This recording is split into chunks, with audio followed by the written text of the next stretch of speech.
ever suffered from back pain, you might have had your doctor or well meaning friends give you a lot of advice and recommendations, and one of them might be bed rest. Now, back in not very old days, but maybe a few years, till about a few years ago, the doctors and people around you might have told you to go on bed rest if you have back pain.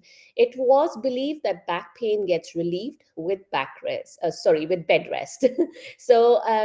Yes, it was a belief, but nowadays there are quite a few studies that show that bed rest is not very beneficial when it comes to back pain, and especially chronic back pain.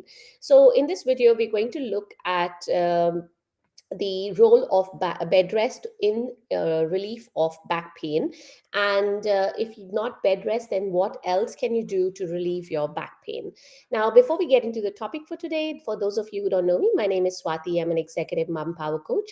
I help moms of younger kids who work in high stress executive jobs to manage their spinal, that is back and neck, and joint pains. And I do this by giving you simple exercises, lifestyle changes, tips, tricks, hacks, and some natural remedies that have worked for me in my spinal and joint pain journey. All right, so going back to the topic for today, and that's, does bed rest help with back pain?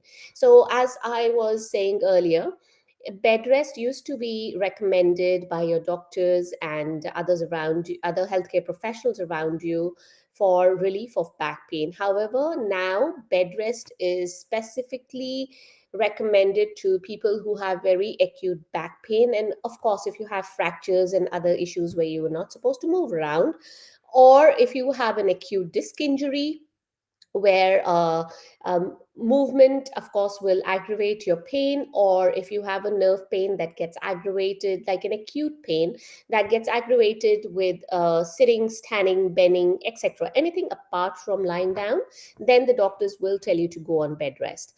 So if you have an acute back pain, you've just started with the back pain, usually the doctors will tell you to rest your back for about 48 hours.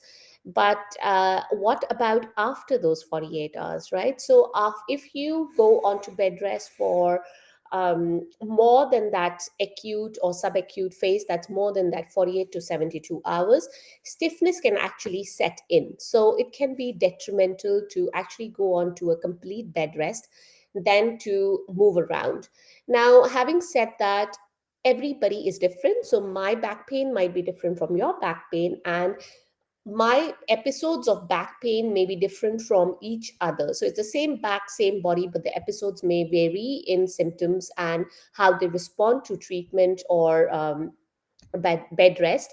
So please do listen to your body and see what works for you. Now, what can you do if you can't do bed rest? And what are the other, we're not talking medication, that of course your doctor will tell you, but what are the other things you can do that can help you instead of bed rest? So, what you got to do is, after that acute phase of pain has passed, or your doctor's told you, okay, you don't need to rest anymore, you can start doing a bit of movement. Now, this movement could just be rolling around in bed, just sitting out of bed, moving your legs while you're sitting, or just walking to the toilet and back. Or it could be, depending on your level of activity and what your level of pains are, it could be going out for a walk and seeing how you're feeling after it. Maybe go for a shorter walk, 5-10 minutes, and see how you feel after that, right? You could use a hot pack or a cold pack. I'm not going to go into the details of when to use a hot pack and when to use a cold pack, because I've done videos on that before. If you want to watch them, they are on my YouTube channel. You can go to YouTube, type my name, Swati Prakash, followed by hot pack or cold pack, and those videos will pop up and you can have a look at those. And while you're on the channel, if you like what you're watching, you can always like and subscribe. And you could use pain relief gels or patches, depending on what you like. Now, some people would recommend a gentle massage with the pain relief gels, but that again is very subjective, depending on how aggressive your pain is or what is the level of your pain. So take that with a pinch of salt and see what works for you.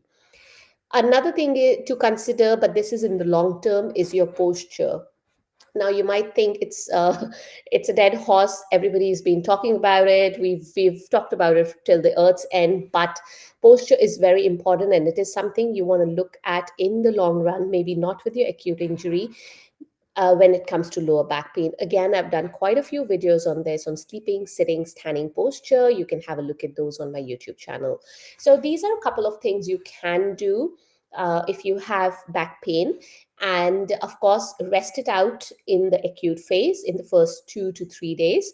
And if you need, then longer. And if your doctor's told you, definitely go with their advice. However, these are the other things that I just spoke about. These are the things you can do when you have back pain.